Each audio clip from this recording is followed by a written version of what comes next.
નમસ્કાર વિદ્યાર્થી મિત્રો, ધોરણ 10ના એકમ નંબર 8 આપણે શીખવાનો છે. આજે ટાઇટલનું નામ છે કુદરતી સંસાધનો. આ ટાઇટલના નામની અંદર તમે સાંભળતા જ થયો છે કે કુદરતી એટલે શું અને સંસાધન એટલે શું. તો આ બંને શબ્દ છે એની સંકલ્પના આપણે શબ્દની સમજૂતી પહેલાં મેળવવી જરૂરી છે.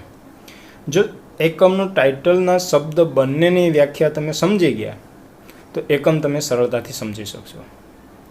એટલે પ્રશ્ન પહેલો છે કુદરતી અને બીજું છે સંસાધન. કુદરતી એટલે શું એ કદાચ તમે જાણતા હશો, પણ સંસાધન એટલે શું તો એ બંને શબ્દની આપણે સંકલ્પનાઓ સમજવી જરૂરી છે. પરીક્ષાની અંદર આપણને એક માર્ક્સની અંદર પ્રશ્ન પૂછી શકાય કે કુદરતી એટલે શું અથવા સંસાધન એટલે શું. અત્યાર સુધી તમે ભણતા જ આવ્યા છો, ધોરણ 9ની અંદર પણ શીખીને આવ્યા છો, પણ બંને અર્થ જે છે એ આપણે સમજવા ખૂબ જરૂરી છે. તો એના સંદર્ભમાં આપણને પહેલો પ્રશ્ન થાય કે કુદરતી એટલે શું. ઘણા બધા વિદ્યાર્થીઓને આવડતું હશે.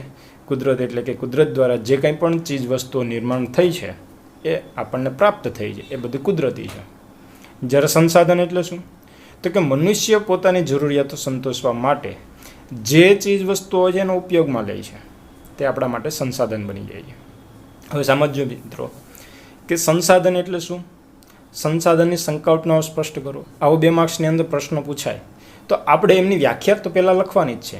વ્યાખ્યા શું લખશું કે મનુષ્ય પોતાની જરૂરિયાત જે ચીજ વસ્તુઓ દ્વારા સંતોષે છે તેને આપણે સંસાધન કહીએ છીએ. સાથે સાથે જ્યારે સંકલ્પનાઓ સમજાવવાની વાત આવી છે ત્યારે એની વિગતવાર આપણે થોડી રજૂઆત છે લખવી જરૂરી છે.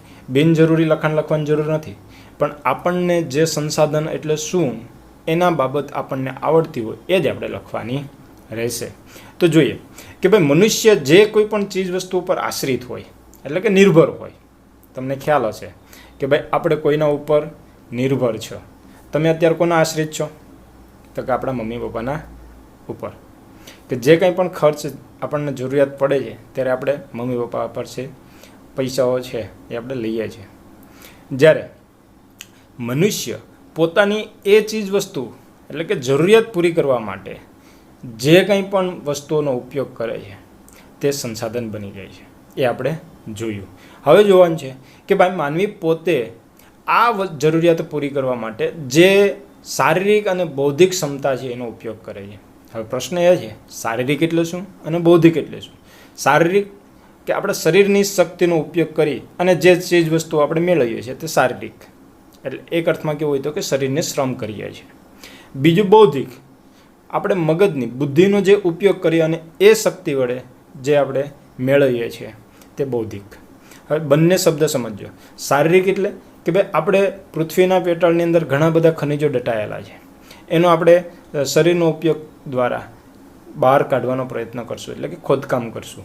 હવે ખોદકામ કરવા માટે આપણે શારીરિક શક્તિ છે એનો ઉપયોગ કર્યો છે, પણ એ ચીજ વસ્તુ આપણને પ્રાપ્ત થઈ. માની લે કે કોલસો, કાચું સોનું, પેટ્રોલિયમ કે આ બધી જ વસ્તુઓ ખોદકામ કરતાં મળી છે, તો આપણને ડાયરેક્ટ એમનો યુઝ કરી શકશું ના. એના માટે આપણે શું કરવું પડશે તો કે ભાઈ અલગ અલગ પ્રકારના જે કંઈ પણ ઉદ્યોગો યંત્રો છે એના મશીનરીના ઉપયોગ કરી અને માની લઈએ કે પેટ્રોલિયમ છે તો એને રિફાઇન કરવું પડશે. કાચું તેલ પ્રાપ્ત થાય છે એમાંથી આપણે પેટ્રોલ ડીઝલ ને જે બનાવીએ છીએ તો એના માટે શું કરવું પડશે રિફાઇન કરવું પડશે. તો એના માટે યંત્રો બનાવવાના અથવા યંત્રોને ચલાવવા છે તો એમાં શારીરિક શક્તિની તો જરૂર પડશે, પણ સાથે સાથે બીજા શેની જરૂર પડશે બૌદ્ધિક ક્ષમતાની પણ જરૂર પડશે. એટલે કે મનુષ્ય જે વસ્તુઓની જરૂરિયાત પૂરી કરવા માટે ઉપયોગમાં લે છે તેમાં પોતે શારીરિક ક્ષમતા અને બૌદ્ધિક ક્ષમતા બંનેનો ઉપયોગ કરે છે. અને આ મુજબ જોઈએ તો કે કોઈ પણ વસ્તુ મનુષ્યની જરૂરિયાત પૂરી કરવા માટે ઉપયોગમાં લે છે ત્યારે શું બની જાય છે આપણા માટે સંસાધન બની જાય છે. વિદ્યાર્થી મિત્રો ફરીથી યાદ રાખજો કે જે વસ્તુ ઉપર મનુષ્ય આશ્રિત કે નિર્ભર હોય છે, જેનાથી મનુષ્યની પોતે જરૂરિયાત પૂરી થાય, આપણી જે કંઈ પણ ઈચ્છા છે એ પૂર્ણ કરી શકીએ, મનુષ્ય પાસે શારીરિક અને બૌદ્ધિક ક્ષમતા હોય છે. અને આ જ શારીરિક અને બૌદ્ધિક ક્ષમતાના આધારે આપણે ચીજ વસ્તુઓ છે એ મેળવીએ છીએ અને એના આધારે આપણે શું કરીએ છીએ આપણી જરૂરિયાતો પૂરી કરીએ છીએ. ત્યારે એ શું થઈ જાય છે આપણા માટે એ વસ્તુઓ સંસાધન બની જાય છે। યાદ રાખજો વિદ્યાર્થી મિત્રો, જ્યારે સંસાધનની વ્યાખ્યા પૂછવામાં આવે તો એના સંદર્ભમાં આપણે એટલું જ લખવાનું છે કે મનુષ્ય પોતાની જરૂરિયાત પૂર્ણ કરવા માટે જે ચીજ વસ્તુઓનો ઉપયોગ કરે છે તે સંસાધન છે। જ્યારે એની સંકલ્પના સ્પષ્ટ કરવામાં આવે ત્યારે આપણે આ ઉપરની વિગત છે એને દર્શાવવી પડે। ત્યાર પછી આગળ જોઈએ આપણે કે ભાઈ પ્રાચીન સમયની અંદર જ્યારે આપણે આદિમાનવ કે એ પછીનો જે સમયગાળો છે આપણે જાણીએ છીએ અથવા તમે અભ્યાસ કરીને આવ્યા છો, તો એ સમય દરમિયાન પૃથ્વીના પેટાળની અંદર તો અલગ અલગ ખનિજો પડેલા જ હતા, પણ એના માટે સંસાધન ન હતા। આપણે આગળની વાત જોઈને કે ભાઈ મનુષ્ય જ્યારે શારીરિક ક્ષમતા અને બૌદ્ધિક ક્ષમતાનો ઉપયોગ કરી અને એ વસ્તુઓ મેળવે છે અથવા પોતાની જરૂરિયાત પૂર્ણ કરે છે ત્યારે સંસાધન બને છે। તો અહીંયા શું છે કે ભાઈ પ્રાચીન સમયની અંદર આદિમાનવ કે પહેલાંના એ પછીનો જે સમયગાળો છે કે જ્યાં સુધી આ સંસાધનોનો ખ્યાલ ન હતો ત્યારે એના માટે એ સંસાધનો હતા નહીં, ખનિજોની જાણકારી ન હતી, એટલા માટે એના માટે આ શું હતું, સંસાધન હતા નહીં। યાદ રાખજો। પરંતુ આજે શું થયું છે, આપણે એની ઉપયોગિતા, ખોદકામ ખનન પ્રવૃત્તિઓ કરી કે આના કારણે આપણો વિકાસ છે એ થયો છે। આજે આપણે ગુફાથી લઈ અને ઘર સુધી જે પહોંચી ગયા છીએ તે શેના આભારી છે, તો કે આપણા ઉપયોગિતા અને અલગ અલગ પ્રવૃત્તિઓ દ્વારા જે વિકાસ થયો છે એના આધારે આપણે આ કક્ષાએ પહોંચ્યા છે। એટલે આપણા માટે અત્યારે આ શું છે, ખૂબ અત્યંત જરૂરી છે, એટલે કે અગત્યના છે, અને એના આધારે જ આજે આપણે નાનામાં નાની ટાંકણીથી લઈ અને મોટા મોટા યંત્રો સુધી બનાવી શકાય છે। એ પણ કોના આધારે, કુદરત દ્વારા જે આપણને સંસાધનો પ્રાપ્ત થયા છે તે। હવે આપણે આખા એકમના ટાઇટલની બંને વ્યાખ્યા છે એને સમજી લઈએ કે કુદરતી સંસાધન એટલે શું। તો કે કુદરત દ્વારા જે નિર્માણ થયેલું છે તે મનુષ્ય પોતાની જરૂરિયાત પૂર્ણ કરવા માટે જે વસ્તુ ઉપયોગમાં લે છે એને કુદરતી સંસાધન કહેવામાં આવે છે। બીજું, કુદરતી સંસાધનની અંદર બે બાબતો અગત્યની છે। કઈ કઈ? તો કે એક કાર્ય કરવા માટે યોગ્યતા, અને બીજું એ કંઈક ઉપયોગમાં આવતું હોય તે। જો આ બંને ગુણધર્મો ના હોય તો એ કુદરતી સંસાધન ના કહી શકાય, કારણ કે આપણે જોઈએ છીએ કે જે કંઈ પણ ચીજ વસ્તુ આપણને પ્રાપ્ત થાય છે એનો ઉપયોગ પણ કરીએ છીએ ને એના આધારે અલગ અલગ જગ્યાએ કાર્ય કરવામાં એ યોગ્ય પણ છે। માની લો કે કાચું તેલ મેળવ્યું છે, ખનિજ તેલ, તો એને આપણે રિફાઇન કરશું તો એ ક્યાં આપણને ક્યાં ઉપયોગમાં આવશે? ગાડી ચલાવવામાં ઉપયોગમાં આવશે? એ ગાડી ચલાવવા માટે કાર્ય કરવામાં પણ પોતાની યોગ્યતા ધરાવે છે। તો બંને ગુણધર્મો હોવા જરૂરી છે। ત્યાર પછી જોઈએ કે ભાઈ આ કુદરતી સંસાધન ક્યારે બને છે, સમજો તો કે ભાઈ કુદરત, મનુષ્ય અને આપણી સંસ્કૃતિ આ ત્રણની જ્યારે પરસ્પરની પ્રક્રિયા થાય છે ત્યારે એ સંસાધન બને છે। યાદ રાખજો, કુદરત, મનુષ્ય અને સંસ્કૃતિ આ ત્રણ શબ્દની આંતરિક પરસ્પરની પ્રક્રિયા બને છે ત્યારે જ એ સંસાધન બને છે। ત્યાર પછી આપણે જોઈએ કે સંસાધનના ઉપયોગો। તો સંસાધનના ઉપયોગો કેટલા? આવો પ્રશ્ન પૂછી શકાય। તો સંસાધનના ઉપયોગો 3 છે। સાથે 2 માર્ક્સમાં એવો પ્રશ્ન પણ પૂછી શકાય, સંસાધનના ઉપયોગો કેટલા અને કયા કયા એમની વિગત સાથે સમજૂતી આપો। તો તમારે આખો એકમનો પ્રશ્ન છે એ પ્રમાણે તમારે જવાબ લખવો પડે। તો એના માટે આપણે પહેલાં સમજીએ કે ભાઈ સંસાધનના ઉપયોગો છે એ 3 છે। તો કયા કયા? તો કે સંસાધન એક ખોરાક તરીકે, સમજો વિદ્યાર્થી મિત્રો, શેના તરીકે? ખોરાક તરીકે। બીજું, સંસાધન એક કાચા માલના સ્ત્રોત તરીકે, કોના માટે? કાચા માલના સ્ત્રોત તરીકે। અને ત્રીજું છે સંસાધન એક શક્તિ સંસાધન તરીકે।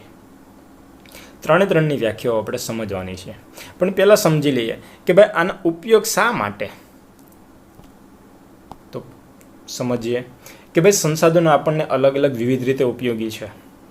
કોઈ પણ સંસાધન લઈ લો કે જેના આપણને ઉપયોગમાં લઈએ છીએ। આજે સવારના ઉઠી અને સાંજે સૂઈએ છીએ ત્યાં સુધી આપણે કોઈને કોઈ કુદરતી સંસાધન અથવા અહીંયા એક શબ્દ ઉમેરવું છું, કુદરતી સાથે બીજો એક શબ્દ લઈએ છીએ આપણે, કૃત્રિમ। હવે પ્રશ્ન પાછો એ થાય, કુદરતી રીતે આપણે શીખી ગયા તો કૃત્રિમ રીતે એટલે શું? તો કે કુદરત દ્વારા જે નિર્માણ થયેલું છે એ કુદરતી સંસાધન છે, જ્યારે કૃત્રિમ સંસાધન એટલે કે મનુષ્ય દ્વારા જે સર્જન થયેલું છે તે કૃત્રિમ સંસાધન તરીકે ઓળખવામાં આવે. યાદ રાખજો, કૃત્રિમ સંસાધન કોને કહી શકીએ? તો કે મનુષ્ય દ્વારા જે કંઈ પણ ચીજ વસ્તુઓ બનાવવામાં આવી છે અથવા સર્જન કરવામાં આવ્યું છે એને આપણે કૃત્રિમ સંસાધન કહી શકીએ છીએ. એટલે હવે આગળ આપણે જોઈએ કે ભાઈ સંસાધનો આપણને વિવિધ રીતે ઉપયોગી છે. મનુષ્યના દરેક તબક્કે તેની કોઈક ને કોઈક ક્ષેત્રમાં આપણને અસર વર્તાય છે. આપણી ભૂમિકા આપણને ધ્યાનમાં રાખે છે. દરેક તબક્કે તેની કોઈક ને કોઈક ભૂમિકા છે આપણને ધ્યાનમાં આવે છે. જોઈએ એક્ઝામ્પલ સમજીએ કે ભાઈ ખેતી પ્રવૃત્તિ અથવા ઉદ્યોગ પ્રવૃત્તિ. ખેતીની અંદર આપણે કોઈ પણ પાકનું વાવેતર કરશું અને એક કાચા માલ સ્ત્રોત તરીકે આપણને ક્યાં લઈ જશું? ઉદ્યોગોની અંદર. અને એ જ ઉદ્યોગોમાંથી અલગ અલગ ચીજ વસ્તુઓ બની અને બજારની અંદર તૈયાર વસ્તુઓ છે આપણને પ્રાપ્ત થાય છે. માની લઈએ કે કપાસનું ઉત્પાદન ખેતરની અંદર આપણે કરીએ છીએ ખેતી દ્વારા. કપાસનું રૂ જે છે એ પાક ઉત્પાદન લઈ લીધા પછી એ રૂનું શું કરશે? તો કે ઉદ્યોગોના યંત્ર કારખાનામાં જશે. તેની અંદરથી એ આપણને તૈયાર કાપડ બનાવીને આપશે. એટલે કે ખેતી પ્રવૃત્તિથી ઉદ્યોગ પ્રવૃત્તિ સુધી તમામ પ્રવૃત્તિ છેવટે ક્યાંક ને ક્યાંક પ્રત્યક્ષ કે પરોક્ષ રીતે આપણને કુદરતી સંસાધનો ઉપર આધારિત છે. કપાસનું ઉત્પાદન શેના આધારે થયું? જમીનમાંથી આપણે લીધું. મનુષ્ય એમાં કાર્ય કે શારીરિક અને બૌદ્ધિક ક્ષમતાનો ઉપયોગ કરે, પરંતુ એ જમીન ઉપર જે નિર્માણ થયું છે એ આ સાધન શું કહી શકીએ આપણે? કુદરતી. અને એ જ પ્રત્યક્ષ રીતે અથવા પરોક્ષ રીતે આપણે એ સંસાધન ઉપર આધાર રાખીએ છીએ, ત્યારે એ સંસાધન બને છે. હવે આપણે જોવાનું છે સંસાધનના ઉપયોગો. પહેલું, સંસાધન ખોરાક તરીકે. મનુષ્ય ખોરાકની જરૂરિયાતો અલગ અલગ વિવિધ સંસાધનો દ્વારા પૂરી કરે છે. આપણે જાણીએ છીએ, આપણે રોજિંદા સવારથી લઈને સાંજે સૂઈએ ત્યાં સુધી આપણે અલગ અલગ વસ્તુઓનો ખોરાકના સ્વરૂપે ઉપયોગ લઈએ છીએ. જેમ કે કુદરત દ્વારા પ્રાપ્ત થતા ખેતીના અલગ અલગ ધાન્ય પાકો, ખાદ્ય પાકો, દૂધ અને તેની બનાવટો, માંસ, જળાશયોમાંથી પ્રાપ્ત થતા માછલા અથવા અલગ અલગ જળચરો, મધમાખી દ્વારા પ્રાપ્ત થતું મધ વગેરે અલગ અલગ ઘણા બધા ઉદાહરણો તમે લખી શકો છો કે જે ખાદ્ય સામગ્રી તરીકે આપણે શેમાં વાપરીએ છીએ? ખોરાક તરીકે. એટલે કે આ એક સંસાધનના ઉપયોગમાં ખોરાક તરીકે. ત્યાર પછી બીજો પ્રશ્ન છે, મતલબ કે ઉપયોગોના સંદર્ભમાં કાચા માલના સ્ત્રોત તરીકે. સંસાધન શું છે? કાચા માલના સ્ત્રોત તરીકે. તો વિદ્યાર્થી મિત્રો અહીંયા સમજવાનું છે કે ભાઈ આપણને જે અગાઉ ઉદાહરણ લીધું કપાસવાળું, એ પણ લાગુ પાડી શકાય કે ભાઈ ઉદ્યોગોની અંદર જ્યારે કાપડ તૈયાર કરવું છે તો એ આપણને ક્યાંથી મળશે? જ્યારે ઉત્પાદન ખેતીની અંદરથી કપાસનું થયું હશે ત્યારે. એટલે કે કાચા માલના સ્ત્રોત તરીકે સમજીએ સંસાધન કઈ રીતે? તો કે જંગલમાંથી પ્રાપ્ત થતી અલગ અલગ પ્રકારની ચીજ વસ્તુઓ. જંગલમાંથી કેવી પ્રકારની ચીજ વસ્તુઓ આપણને પ્રાપ્ત થાય? તો કે ભાઈ વૃક્ષમાંથી આપણે અલગ અલગ પ્રકારના ફર્નિચર બનાવવા લાકડાનો ઉપયોગ કરીએ છીએ. ગુંદર, લાખ, અલગ અલગ પ્રકારના વૃક્ષોમાંથી આપણને ઔષધિઓ દવાઓ બનાવવામાં. તો આ બધી જ ચીજ વસ્તુઓ છે આપણને ક્યાંથી પ્રાપ્ત થાય છે? જંગલમાંથી. બીજું, ખેતી દ્વારા ઉપલબ્ધ થતી સામગ્રી. આપણને અલગ અલગ ઘણું બધું, હમણાં જેમ ઉદાહરણ કપાસનું લીધું એને જ આપણે આગળ રિપીટ કરીએ કે ભાઈ કપાસ દ્વારા જે કંઈ પણ ચીજ વસ્તુ કાપડ બનશે ત્યાં સુધીનું પહેલાંનું જે કંઈ સમયગાળો છે શું આવશે? રો મટીરિયલમાં, એટલે કે કાચા માલના સ્ત્રોત તરીકે. બીજું, પાલતુ પશુઓ છે તો એના ઊન છે જે આપણે સ્વેટરને બનાવીએ છીએ, અલગ અલગ પ્રકારના ગાલીચાઓ, તો એ આપણું રો મટીરિયલ છે. તાત્કાલિક આપણને ઊનમાંથી સીધું ગાલીચું આપણને બનશે નહીં, એટલે આપણને એ કાચા માલ સ્ત્રોત તરીકે છે. બીજું, ચામડા અને માંસ, ખનિજ અયસ્ક, એટલે કે કાચું ખનિજ. ચામડાની અંદરથી પણ અલગ અલગ ચીજ વસ્તુઓ છે એ આપણને બનાવીએ છીએ. પાકીટ છે, બેલ્ટ છે, તો એ ચામડામાંથી બને છે. તો આ ડાયરેક્ટ આપણને પાકીટ કે બેલ્ટ કે બની જાય છે? ના. એના માટે પહેલું પશુઓ કે જે મૃત પામેલા હોય તો એની ઉપરનું ચામડું લેવામાં આવે અને પછી એમાંથી અલગ અલગ ચીજ વસ્તુઓ છે યંત્રો કારખાના દ્વારા બનાવવામાં આવે છે. આવી અલગ અલગ ચીજ વસ્તુઓ છે એ ઉદ્યોગો માટે શું બની જાય છે? રો મટીરિયલ, એટલે કે કાચા માલ બને છે. ત્યાર પછી આપણે આગળ જોઈએ કે ત્રીજો પ્રકાર ઉપયોગના સંદર્ભમાં શક્તિ સંસાધન તરીકે. આપણે જાણીએ છીએ કોલસો, પેટ્રોલિયમ, કુદરતી વાયુ, આ બધા છે એને આપણે શેમાં ઉપયોગ કરીએ? તો કે એક સ્વરૂપે ઈંધણમાં, અને બીજા સ્વરૂપમાં જોવા જઈએ તો ક્યાંક તો એ ઉદ્યોગોમાં પણ વપરાય છે અથવા આપણા ઘર વપરાશની અંદર પણ એનો આપણે ઉપયોગ કરીએ છીએ. તો બે બાબત અહીંયા સમજવાની પણ છે. એક છે પુનઃપ્રાપ્ય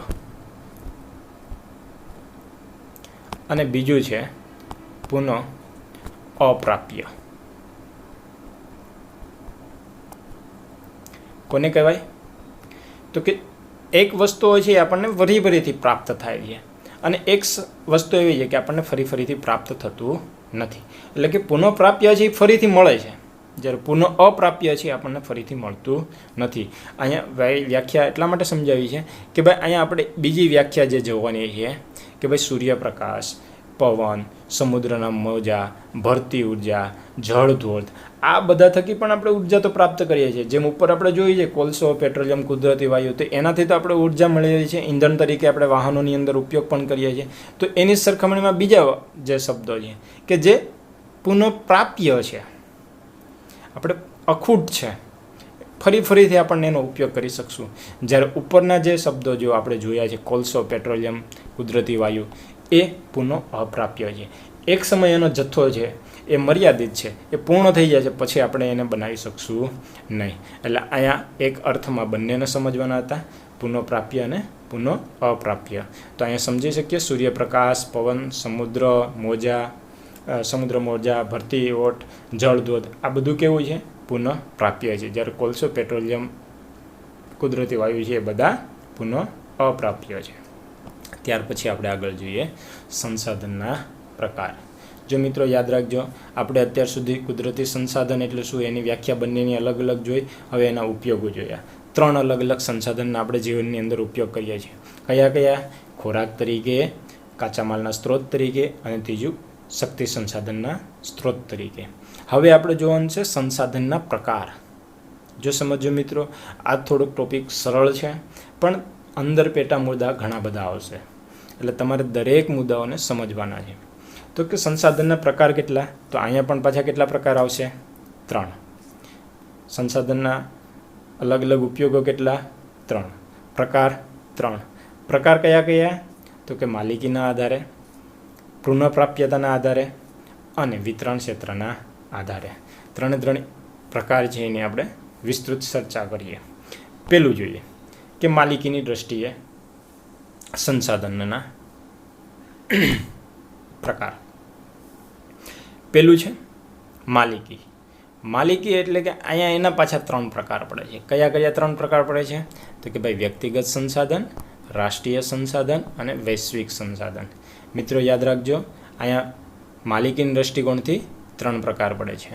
સંસાધનના પણ 3 પ્રકાર છે, સંસાધનના ઉપયોગના પણ 3 પ્રકાર છે. પહેલું જોઈએ વ્યક્તિગત સંસાધન. શબ્દ સમજી શકો છો એવો છે. વ્યક્તિગત સંસાધન એટલે કે કોઈ પણ વ્યક્તિની અથવા પરિવારની માલિકી હોય એ. હવે તમને બધાને ખબર છે કે આપણી માલિકીની વસ્તુઓ કઈ તો કે આપણું જમીન, મકાન, આપણે વાહન, XYZ, ઘણા બધા ઉદાહરણો આપણે એમાં લખી શકીએ. એટલે વ્યક્તિગત સંસાધન કહેવાય. હવે તમારી જે ઘરનું મકાન છે એ કોઈને તમે ભાડા સ્વરૂપે આપી શકો, પણ તમને એમ થાય કે લાવો મારું છે, હું લઈ શકું? ના લઈ શકું, કારણ કે એ માલિકીનો હક કોનો છે? તમારો રહેલો છે. ત્યાર પછી બીજો મુદ્દો છે રાષ્ટ્રીય સંસાધન. શબ્દ સમજી ગયા છો? રાષ્ટ્રનો જે માલિકી હોય તે આપણે કોના પ્રકાર જોઈએ છે? માલિકીના પ્રકારો. એટલે કે કોઈ પણ દેશ કે પ્રદેશ સાર્વજનિક સંપત્તિ કહેવાય. એની માલિકી કોની છે? કોઈ એક વ્યક્તિની છે નહીં. દરેક દેશના નાગરિક માટે એ લાગુ પડે છે. એની સંપત્તિ ઉપરનો અધિકાર છે.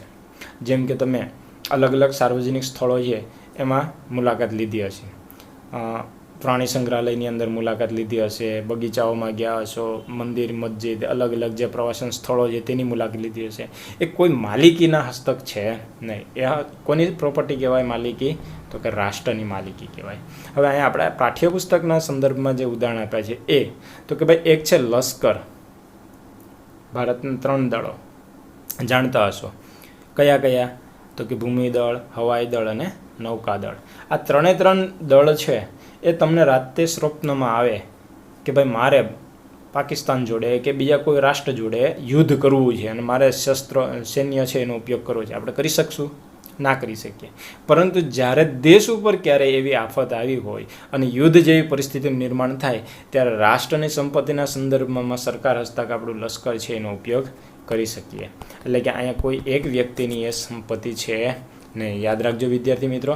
ત્યાર પછી બીજો છે આંતરરાષ્ટ્રીય વ્યાપાર.